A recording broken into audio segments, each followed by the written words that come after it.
নমস্কার বন্ধুরা, আজকে রেসিপি নিরামিষ ফুচকা রেসিপিটা দেখে নিন।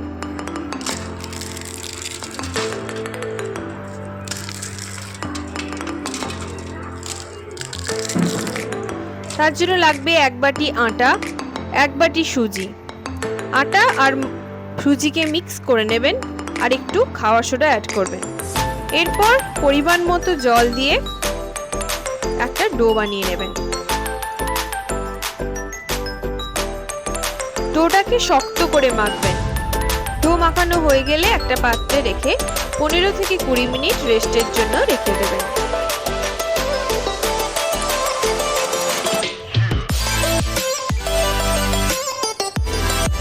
এইরকম করে লেচিগুলো কেটে নেবেন। এরপর একটা পাত্রে, অনেকটা বড় পাত্র নেবেন, তার মধ্যে লেচিগুলোকে বেলে রেখে দেবেন। কিছুক্ষণের জন্য রাখবেন। রাখলে লেচিগুলো যে বেলে রেখেছেন সেগুলো খুব ভালো ফোলে। এরপর কড়া গরম করবেন, তেল দেবেন, একটা একটা করে ভাজবেন। দেখবেন ফুচকাগুলো খুব ভালো ফুলেছে আর কুড়মুড়েও হয়েছে।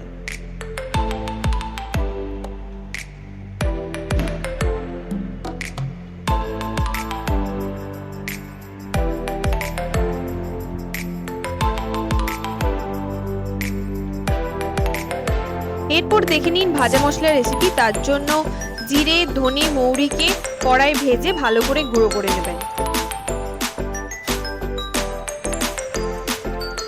আলুকে কেটে প্রেসার কুকারে ভালো করে সিদ্ধ করে নেবেন। এই দেখুন আলুটা সিদ্ধ হয়ে গেছে। এবার এই আলুতে এক এক করে লঙ্কা গুঁড়ো,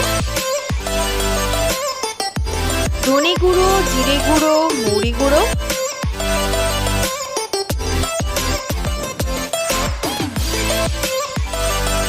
সামান্য লেবু রস, কাঁচা ছোলা এবং স্বাদ অনুযায়ী বিট নুন দিয়ে ভালো করে মাখিয়ে নেবেন। তাহলে আপনার ফুচকার আলু তৈরি হয়ে যাবে।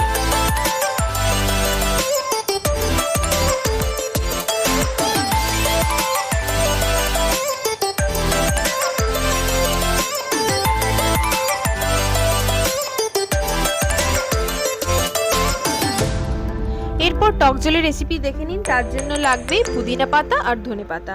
পুদিনা পাতা আর ধনে পাতাকে ভালো করে পেস্ট করে নেবেন আর একটা পাত্রের জলের মধ্যে তেঁতুলকে ভিজিয়ে রাখবেন। এরপর তেঁতুলের জল, তার সাথে পুদিনা বাটা আর ধনে পাতা বাটাকে ভালো করে মিশিয়ে নেবেন আর অ্যাড করবেন স্বাদ অনুযায়ী বিট নুন, ভাজা মশলা গুঁড়ো আর জলজিরা পাউডার আর সামান্য লেবুর রস দিয়ে ভালো করে মাখিয়ে নিলেই আপনার টক জল তৈরি হয়ে যাবে। ফুচকাটা ভালো করে তৈরি করবেন, বাড়িতে খেয়ে জানাবেন কেমন হলো। আমরা তো খেয়েছি, আমাদের খুব ভালো লেগেছে। আপনাদের রিভিউটাও আমাকে জানাবেন।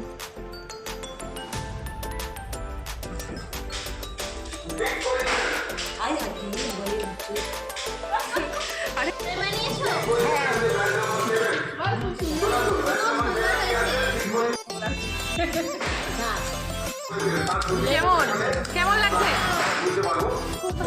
কিরকম